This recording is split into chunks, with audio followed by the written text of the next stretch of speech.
स्वागत है आपका। मैं हूं आपके साथ नेहा दुबे। प्रधानमंत्री नरेंद्र मोदी केंद्र शासित प्रदेश लद्दाख के द्रास में पहुंचे। यहां पर उन्होंने करगिल विजय दिवस के मौके पर वार मेमोरियल पहुंचकर पाकिस्तान के खिलाफ जंग में शहीद होने वाले जवानों को श्रद्धांजलि दी। पीएम मोदी ने करगिल से पाकिस्तान को चेतावनी देते हुए कहा कि उनके नापाक मंसूबे कभी भी कामयाब नहीं होंगे। 1999 के युद्ध में पाकिस्तान पर भारत की जीत की याद में आज देश भर में करगिल विजय दिवस मनाया जा रहा है। प्रधानमंत्री मोदी ने लद्दाख के शिंकुन ला सुरंग परियोजना की भी पहले ब्लास्ट के साथ शुरुआत की।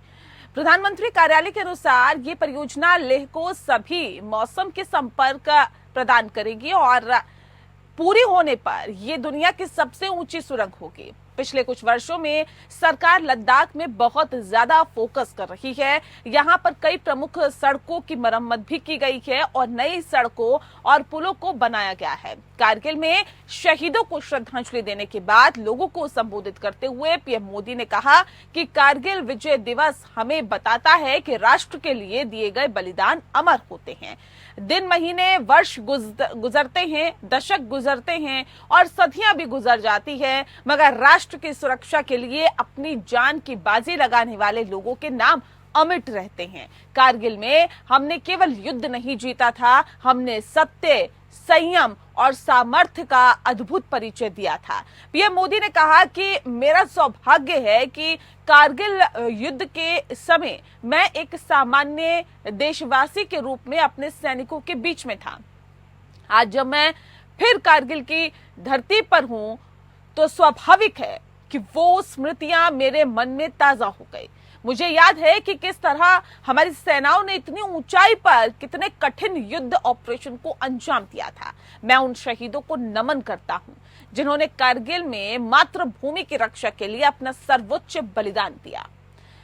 पड़ोसी मुल्क की आतंकी हरकतों को उजागर करते हुए पीएम मोदी ने कहा कि पाकिस्तान ने अतीत में जितने भी दुष्प्रचार या दुष्प्रयास किए हैं उसे मुंह की खानी पड़ी है, लेकिन पाकिस्तान ने अपने इतिहास से कुछ भी नहीं सीखा है। वो आतंकवाद के सहारे, प्रॉक्सी वार के सहारे अपने आप को प्रासंगिक बनाए रखने का प्रयास कर रहा है। वहीं केंद्रीय वित्त मंत्री निर्मला सीतारमण ने इस बार अपने बजट का 12.9% हिस्सा डिफेंस के लिए दिया है, लेकिन ये अंतरिम बजट से काफी कम कर दिया गया। इस बार रक्षा बजट के लिए 6,21,940 करोड़ रुपए का ऐलान किया गया है, जबकि अंतरिम बजट में यह ऐलान 6,21,541 करोड़ रुपए का था। तो आज आपको बता दें कि करगिल विजय दिवस की बरसी है और ऐसे में इसको गर्व, इसको जोश के साथ प्रधानमंत्री नरेंद्र मोदी ने अपना संबोधन दिया। और ऐसे में बता दें आपको कि जिस तरह से ये कहा जा रहा है कि प्रधानमंत्री नरेंद्र मोदी केंद्र शासित प्रदेश लद्दाख के द्रास में पहुंचे और यहां पर उन्होंने करगिल विजय दिवस के मौके पर वार मेमोरियल पहुंचकर पाकिस्तान के खिलाफ जंग में शहीद होने वाले जवानों को श्रद्धांजलि दी। ये दिन उन वीर जवानों को याद करने का दिन है जिन्होंने अपने प्राणों को न्यौछावर कर दिया देश के खातिर।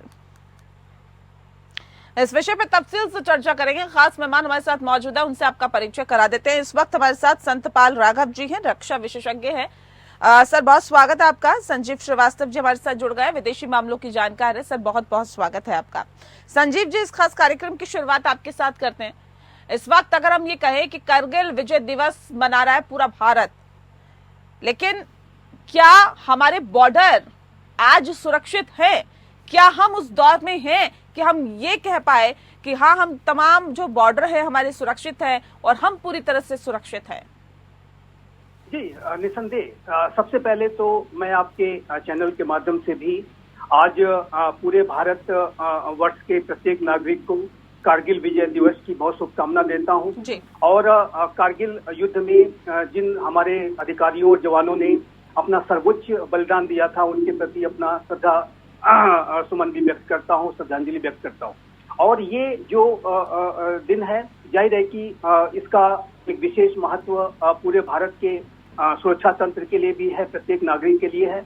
और आज भी जो आपने प्रश्न किया है वो जो चुनौतियां हैं जो कारगिल के साजिश में जो देखी गई थी, उसी तरीके की साजिशें चाइना और पाकिस्तान जैसे जो भारत के एडवर्सरीज हैं वो रच सकते हैं। और इसी वजह से कारगिल जो विजय हुई थी उसके जो लेसन्स हैं, वो जो पूरा एक अभियान था, जो अनुभव था, उसका बहुत ही विशेष महत्व आज के समय में भी है। क्योंकि अभी आप देख रहे हैं कि चाहे वो चाइना हो, चाहे वो पाकिस्तान हो, चाहे वो अनेक आतंकी संगठन हो, वो भारत को लगातार टारगेट करने की कोशिश करते हैं। और अभी जम्मू के क्षेत्र में जिस तरीके की आतंकवाद की घटनाएं देखी गई हैं, उससे ये स्पष्ट है कि जो पाकिस्तान प्रायोजित आतंकवाद है वो आज भी जारी है। ये जो पाकिस्तान है, भले से ही उसके घर में खाने के लिए दाने न हो, वो बैंकरप्सी की कगार पे हो, वो पूरी तरीके से अस्थिर हो, लेकिन वो भारत विरोधी जो एजेंडे का इस्तेमाल आज भी कर रहा है ताकि वहां के हुक्मरान अपनी जनता का ध्यान डाइवर्ट कर सके। और इसी वजह से वो समय समय पर कश्मीर में साजिशें रचता है, कश्मीर में तरह तरह की हरकतें करने की कोशिश करता है। तो ये जो बॉर्डर्स पर जो सुरक्षा की जो चुनौतियां हैं आज भी बड़ी हैं। और चाइना आप देख ही रहे हैं कि किस तरीके से उसने एक इनकर्जन की स्थिति गलवान के इंसिडेंट को करके की। और आज भी यद्यपि कि कुछ एरियाज में डिसएंगेजमेंट अवश्य हुआ है, लेकिन जो देपसोंग और डेमचौक का जो इलाका है, वहां पर अभी भी स्टेटस को बहाल नहीं है। और इसी वजह से भारत और चाइना के संबंध अभी भी बेहद तनावग्रस्त हैं और चाइना की भी साजिशें देखी जाती हैं। तो उस लिहाज से भी देखें तो हमारी जो बॉर्डर्स की जो सुरक्षा संबंधी चुनौतियां हैं वो बड़ी हैं। और इसको ध्यान में रखते हुए आज का जो नया भारत है वो लगातार अपनी पोजीशन ऑफ स्ट्रेंथ को, अपने डिफेंस पॉस्चर को बॉर्डर के एरिया पर मजबूत बना रहा है। और इस प्रक्रिया में हम अपने मिलिट्री डिप्लॉयमेंट्स को तो अकॉर्डिंगली जैसा एडवर्सरीज का डिप्लॉयमेंट होता है उसके अनुसार करते ही हैं, लेकिन साथ ही साथ जो बॉर्डर एरियाज का इंफ्रास्ट्रक्चर डेवलपमेंट प्रोग्राम है वो 2014 से टाइम बाउंड मैनर में तेज गति से आगे बढ़ा है। बॉर्डर रोड ऑर्गेनाइजेशन ने इस दिशा में बेहद शानदार कार्य किया है। अभी आपने देखा कि जो बजट पेश किया गया, इसमें बॉर्डर रोड ऑर्गेनाइजेशन का जो बजट है उसको 30% बढ़ाया गया। ये जो बीआरओ का बजट है वो लगातार बढ़ाया जा रहा है ताकि बीआरओ अपना कार्य अबाधित तरीके से कर सके। और जाहिर है कि आज जब प्रधानमंत्री श्री नरेंद्र मोदी द्रास में मौजूद थे तो एक वहाँ पर एक टनल का भी उन्होंने प्रोजेक्ट का इनॉग्रेशन किया है। और इस तरीके की जो बड़े ऊंचे इलाकों में जो टनल्स हैं, ब्रिजेस हैं, सड़कें हैं, मोबाइल टावर्स हैं, इत्यादि बंकर्स हैं, वो सारे के सारे इंफ्रास्ट्रक्चर डेवलपमेंट प्रोग्राम को तेज गति से बढ़ाया जा रहा है। हाँ। और ये निसंदेह चाइना और पाकिस्तान जैसे जो एडवर्सरीज हैं उनको भारी दबाव में रखेगा। साथ ही साथ भारत इंटरनेशनल कोलैबोरेशन भी गहरा कर रहा है, चाहे वो आतंकवाद के विरुद्ध विश्व के साथ मिलकर के लड़ने की रणनीतियों की बात हो, या चाइना के विस्तारवाद, उपनिवेशवाद से लड़ने के लिए क्वाड जैसा एक जो पार्टनरशिप है उसको भी भारत उसमें तेज गति से अपनी पार्टिसिपेशन को कर रहा है। आसियान के साथ भारत के संबंध अच्छे होते जा रहे हैं, मिलिट्री एक्सरसाइजेस भी अब की जा रही है। तो ये जो भारत है वो निसंदेह सीमाओं की सुरक्षा को लेकर के और चाइना और पाकिस्तान जैसे एडवर्सरीज की जो प्रवृत्तियां हैं उनको ध्यान में रखते हुए अपनी हर तरीके की रक्षा की तैयारियां कर रहा है। जैसा कि मैंने कहा कि पोजीशन ऑफ स्ट्रेंथ के साथ ही, डिफेंस पॉस्चर के साथ ही इन एडवर्सरीज का मुकाबला किया जा सकता है और जिसको कि विकसित किया जा रहा है। ठीक है संतपाल राघव जी, सवाल सर इस बात को लेकर भी है, जब हम कहते हैं कि देखिए कारगिल विजय दिवस और हम अपने आप को गौरवान्वित महसूस करते हैं, हम जब उस दिन को याद करते हैं तो जाहिर तौर पे उसे विजय दिवस के तौर पे मनाते हैं। लेकिन आज की स्थिति हम देखें सर तो बॉर्डर से जिस तरह से अभी भी आतंकियों का आने का सिलसिला लगातार जारी है, कश्मीर में शायद ही ऐसा कोई दिन जाता हो हाल फिलहाल में, अगर हम पिछले कुछ दिनों पे जाएं तो जहां आतंकी वारदातें ना होती हो, जहां मुठभेड़ ना होती हो, जहां हमारे सैनिक शहीद ना हो रहे हों, लगातार इस तरह के सब मामले सामने आ रहे हैं और फिर हम ये कहते हैं कि हम तो पूरी तरह से सुरक्षित है। ये कैसे सर? और ये जो आतंकी घटनाएं हो रही है ये क्यों रुकने का नाम नहीं ले रही? जी सर्वप्रथम मैं उन परम वीरों को, शूरवीरों को जिन्होंने देश के लिए सर्वोच्च बलिदान दिया, पराक्रम, अदम्य साहस और शौर्य का परिचय दिया, उनको मैं नमन करता हूं आपके चैनल के माध्यम से। नंबर 2, मैं पूरे देशवासियों को विजय दिवस पे शुभकामनाएं देता हूं। जो आपने प्रश्न किया है वो बिल्कुल ठीक है आप ये देखिए, जो वैली के अंदर सिचुएशन थी 87 से और उसके बाद तक रोजाना बम ब्लास्ट, आईडी ब्लास्ट, उसके बाद गोलाबारी, एक जगह नहीं, दो दो तीन तीन जगह। आज हमारे बॉर्डर शांत है। उसके अलावा आप राजौरी सेक्टर को देखिए, कुपवाड़ा में हमारा जो पोस्चर है वो बड़ा डोमिनेटिंग है, वहां पे बिल्कुल शांति है और बॉर्डर पे भी cease fire, that is number 1। Number 2, जो आपने बात की, पहले जम्मू बिल्कुल शांत होता था और ये इन्होंने कायराना हरकत की है। कायराना हरकत का मतलब है इलेक्शन इंडिया के अंदर, JNK स्टेट के अंदर शांतिपूर्ण हुए, लोगों ने बहुत मतदान दिया। ये एक बहुत ही बड़ा मैसेज था वर्ल्ड को। लेकिन पाकिस्तान के जो हेड ऑफ स्टेट है, प्राइम मिनिस्टर साहब, जब शपथ साहब समारोह हुआ वो आए नहीं। एक उनके अंदर एक कहीं ना कहीं एक बात छिपी हुई है, वो कश्मीर के मुद्दे की। लेकिन आप ये देखें, ये कश्मीर मुद्दे को, बिकॉज जनरल असेंबली का सेशन नजदीक है, ये उसको पब्लिक का ध्यान, जो बाकी विश्व का ध्यान जो है वो आकर्षण करना चाहते हैं कि यहाँ पे शांति नहीं है। बट आप अगर डेटा उठा के देखें, टूरिस्ट वहां पे जा रहे हैं, विकास हो रहा है, डेमोक्रेटिक सेटअप हो रहा है, कोई बड़ी किलिंग नहीं हो रही किसी नेता की, या कोई टेररिज्म नहीं है, आज वहां पे शांति है। पर लेकिन ये लोग इस मुद्दे को अलाइव करने के लिए, जिंदा रखने के लिए कायराना हरकत करते हैं और ये छोटी मोटी घटनाएं करते हैं। आर्मी डोमिनेशन पे जो डोडा में भी केस हुआ था, वो आर्मी ने ही ऑर्डिनेंस सर्च किया था, वो उनको खदेड़ रहे थे और उनको मिलिटेंट्स को पकड़ रहे थे। तो शांति में है। मैं आपको ये विश्वास दिलाना चाहता हूँ आपके चैनल के माध्यम से, पूरे देश को, पूरे विश्व को, आज घाटी के अंदर कोई डरा हुआ नहीं है। कोई भी आदमी, कोई भी टूरिस्ट, कोई भी है, सब विकास के रास्ते पे हैं, वो लोग बड़े खुश हैं। ये छोटी मोटी घटनाएं चलती रहेंगी जब तक ये मुद्दा को अलाइव करते रहें। जी, ठीक है। संजीव जी, जिस तरह से प्रधानमंत्री ने भी अपना करगिल विजय दिवस पर अपना संबोधन दिया, पाक को चेतावनी देते हुए यहाँ पर दिखाई दिए प्रधानमंत्री नरेंद्र मोदी, क्या संदेश, क्या संकेत देने की कोशिश यहाँ पर PM की तरफ से की गई है पाक को? देखिए, संदेश बहुत लाउड एंड क्लियर है कि पाकिस्तान को भारत के विरुद्ध साजिशें रचना बंद करना चाहिए, नहीं तो इसके जो कॉन्सिक्वेंसेस हैं वो पाकिस्तान के लिए बेहद कॉस्टली होंगे, बहुत ही ज्यादा पाकिस्तान को इसका खामियाजा भुगतना पड़ेगा। और इस तरीके की जो आतंकी साजिशों को ये जो नया भारत है वो बिल्कुल भी बर्दाश्त नहीं करेगा और उसके खिलाफ सख्त से सख्त कार्रवाई की जाएगी। और वर्तमान समय में हम देख रहे हैं कि पाकिस्तान की तरफ से जम्मू के क्षेत्र में कायरों की तरीके से अनेक तरीके की हरकतें की जा रही हैं। अनेक आतंकवादी घटनाओं को लगातार अंजाम देने की कोशिश पाकिस्तान की खुफिया एजेंसी और वहाँ का जो पूरा आतंक का तंत्र है वो कर रहा है। लेकिन ये जो जम्मू का जो क्षेत्र है उसमें वर्तमान समय में भारत की सेना इन आतंकियों का जो भी इन्फिल्ट्रेट करके आ गए हैं और उसमें ये जो आतंकी हैं वो पाकिस्तान के द्वारा ही भेजे गए हैं, ये बिल्कुल स्पष्ट है। और जो ओवरग्राउंड वर्कर्स इत्यादि की मदद से और कुछ स्लीपर सेल्स वगैरह की मदद से इनको हाइड आउट भी मिल जाता है। दूसरा, जो पुंछ और राजौरी के जो जंगल हैं, पीर पंजाल का जो टफ टेरेन है उसका इस्तेमाल करते हुए गुफाओं इत्यादि में छुप करके ये आतंकी कायरों की तरीके से हमले करते हैं।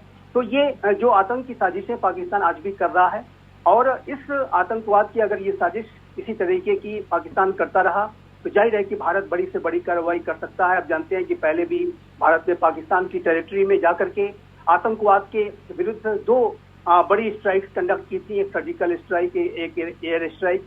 और उसके बाद अभी भी जिस तरीके की साजिशें पाकिस्तान में रची जा रही हैं, जो टेरर कैंप्स हैं वो आज भी ऑपरेट कर रहे हैं।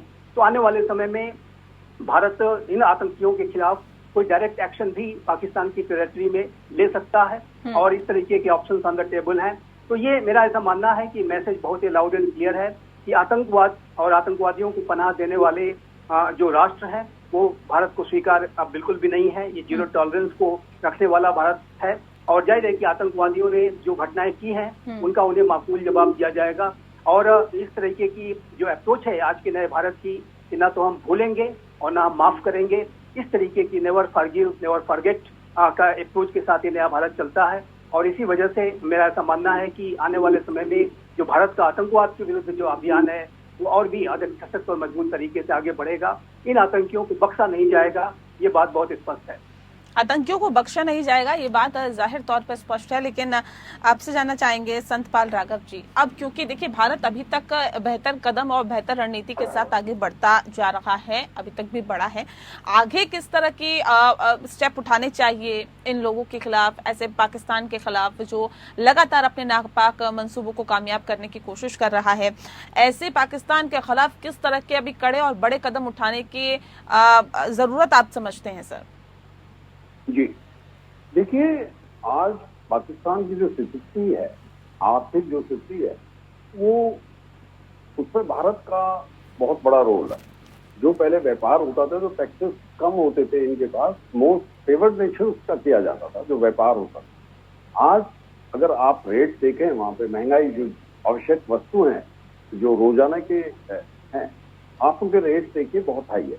और पाकिस्तान के अंदर एक पॉलिटिकल स्टेबिलिटी नहीं है, क्योंकि आप देख रहे हैं कि अफगानिस्तान से भी उनका बड़ा प्रेशर है, बलूचिस्तान से भी उनको काफी विरोध हो रहा है। आज विकास के रास्ते पे नहीं है, सिर्फ एक उनकी जो एक गवर्नमेंट है वो आप एक आईसीयू में समझिए, सिर्फ एक वो सांस ले रही है डेमोक्रेसी के नाम पे। आपने पिछली घटनाओं को देखा है, जो घटनाक्रम को देखा है, पाकिस्तान के अंदर जो टेररिज्म है वो ज्यादा उनको डिक्टेट कर रहा है।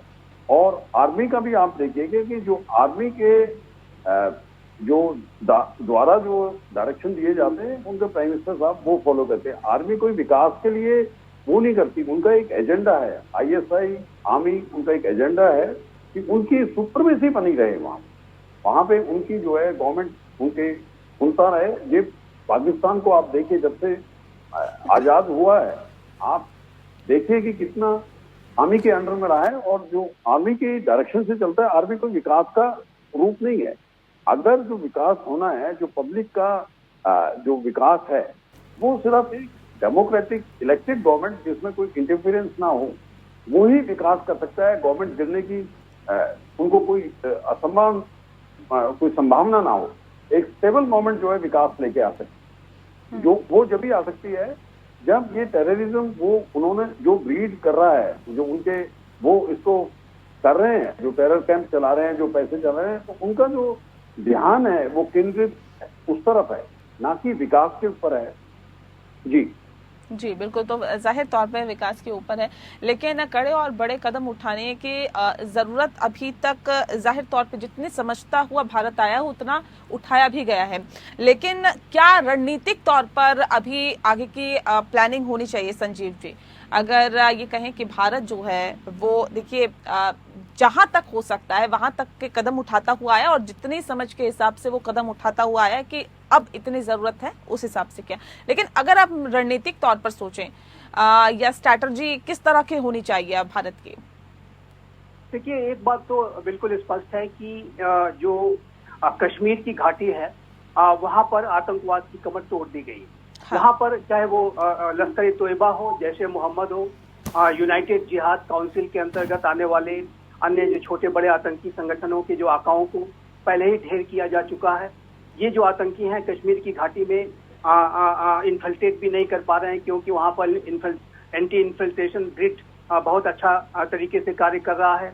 काउंटर टेरर का जो पूरा मैकेनिज्म है वो लगातार वहां पर उसके तहत कार्रवाई की जा रही है। ऑपरेशन ऑल आउट लगातार चल रहा है, और ये कश्मीर घाटी में ये आतंकी कोई बड़ी वारदात अंजाम नहीं दे पा रहे हैं।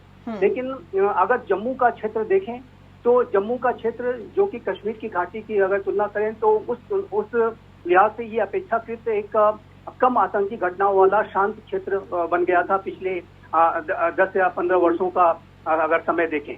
लेकिन अब चूंकि कश्मीर की घाटी में इन आतंकियों को बड़ी शिकस्त दी जा चुकी है, ऑपरेशन ऑल आउट वहाँ जारी है, जैसे कि मैंने कहा इन्फिल्ट्रेशन वगैरह भी वहाँ से वो नहीं कर पा रहे हैं। तो ऐसे में इन्होंने अब जम्मू का क्षेत्र चुना है, और जम्मू के क्षेत्र में आकर के पीर पंजाल के जंगलों में, पीर पंजाल की पहाड़ियों में और पुंछ राजौरी के जो घने जंगल हैं, गुफाएं इत्यादि का में जाकर के शरण लेकर के ये आतंकी कैरों की तरीके से हमले करते हैं। और इसमें संभव है कि वो पंजाब के बॉर्डर से भी वो इन्फिल्ट्रेशन कर पा रहे हैं। तो ऐसे में अब इस बात की आवश्यकता है, जो आपने प्रश्न पूछा है, रणनीति की आवश्यकता और जो सुरक्षा संबंधी रणनीति के तहत मेरा ऐसा मानना है कि जिस तरीके का एंटी इन्फिल्ट्रेशन मैकेनिज्म, जिस तरीके का काउंटर टेरर मैकेनिज्म कश्मीर की घाटी में ऑपरेट कर रहा है, उसी तरीके का, उसी स्तर का जो anti infiltration counter terrorism mechanism Jammu के क्षेत्र में भी, जम्मू के डिवीजन में भी उसको लागू करना चाहिए। और मेरा ऐसा मानना है कि जो सरकार वर्तमान समय में अनेक बैठकें हुई हैं, अनेक तरीके के प्रयास चल रहे हैं और उसमें अब उस मैकेनिज्म को कश्मीर की घाटी जैसे स्तर का जो मैकेनिज्म है उसको जम्मू में भी लागू कर दिया जाएगा। एक बार वो स्थिति बन जाएगी तो उसके बाद ये जो आतंकी हैं वो फर्दर इन्फिल्ट्रेशन उनका करना बेहद मुश्किल हो जाएगा। दूसरा, जो वर्तमान समय की सबसे अधिक प्राथमिकता ये है कि जो रिपोर्ट्स हैं कि अभी भी अबाउट 60 की संख्या के आसपास के जो आतंकी हैं, जो पाकिस्तानी टेररिस्ट हैं, वो जम्मू के डिवीजन में कहीं न कहीं मौजूद हैं। उनको स्लीपर सेल्स और कुछ देश के जो गद्दार, देश के दुश्मन जो देश के अंदर ही बैठे हुए हैं, उनके द्वारा उनको शरण दी जाती है। तो ये जो इस तरीके का जो आतंकी इन्फिल्ट्रेट कर गए हैं उनको एलिमिनेट करना, जल्द से जल्द उनको मार गिराना, ये आज के भारत की फोर्सेस की प्राथमिकता है। और आप जानते हैं कि अभी 500 एडिशनल जंगल वॉरफेयर में एक्सपर्ट हमारे पैरा कमांडोज वहाँ ऑपरेट कर रहे हैं। पुंछ और राजौरी के जंगलों में वह आतंकियों की सघन तलाश की जा रही है। लगातार इन आतंकियों से कांटेक्ट स्थापित करने की और उनके खिलाफ ऑपरेशन करने की जो कोशिशें हैं लगातार चल रही हैं। सैनिटाइजेशन के जो प्रयास हैं वो लगातार चल रहे हैं। एक बार ये सैनिटाइजेशन हो जाता है उसके बाद इस तरीके की रणनीतियां बनानी होगी। और जैसा कि मैंने कहा कि कश्मीर की घाटी के जैसा जो मैकेनिज्म है, अगर उस स्तर का वहां पर भी जम्मू में भी स्थापित हो जाता है, जो कि मेरा मानना है कि ये आगे कर लिया जाएगा, तो ये जम्मू का जो क्षेत्र है वो भी आतंकवाद से मुक्त हो जाएगा और उस तरीके की घटनाएं आतंकी नहीं कर पाएंगे और उसी तरीके की स्थिति यहाँ भी बन जाएगी जैसे कि कश्मीर की घाटी में है। तो ये जहाँ तक प्रयासों की बात है तो भारत का जो सुरक्षा तंत्र समर्थ है, सक्षम है, रिसोर्सफुल है और हर तरह की कार्रवाई कर सकता है। एक अंतिम बात मैं अवश्य कहूंगा कि ये जो पाकिस्तान प्रायोजित आतंकवाद है उसकी जो जड़ है वो पाकिस्तान ऑक्युपाइड कश्मीर और पाकिस्तान में है और मेरा ऐसा मानना है कि उन जड़ों पर भी प्रहार करना बेहद आवश्यक है और उस दिशा में भारत पहले ही 2 स्ट्राइक्स पाकिस्तान में कर चुका है और मेरा ऐसा मानना है कि भारत के आने वाले समय में सारे ऑप्शन ऑन द टेबल हैं और यदि ऐसी जो भी रणनीतियां सरकार बनाती है और जाहिर है कि ये सारी रणनीतियां एक सिक्रेसी के साथ बनाई जाती हैं, इसके बारे में ज्यादा डिस्कस नहीं कर सकते। लेकिन जो जहां तक भारत की आतंकवाद की जड़ों पर, आतंकवाद के बिल्कुल आतंकवाद की जड़ों पर लगातार प्रहार किया जा रहा है सर और उम्मीद करते हैं आगे भी यही जो कार्य है वो जारी रहेगा। बहरहाल बहुत शुक्रिया आप दोनों मेहमानों का हमारे साथ इस खास चर्चा में शामिल होने के लिए। खास पेशकश में फिलहाल के लिए इतना ही। नमस्कार।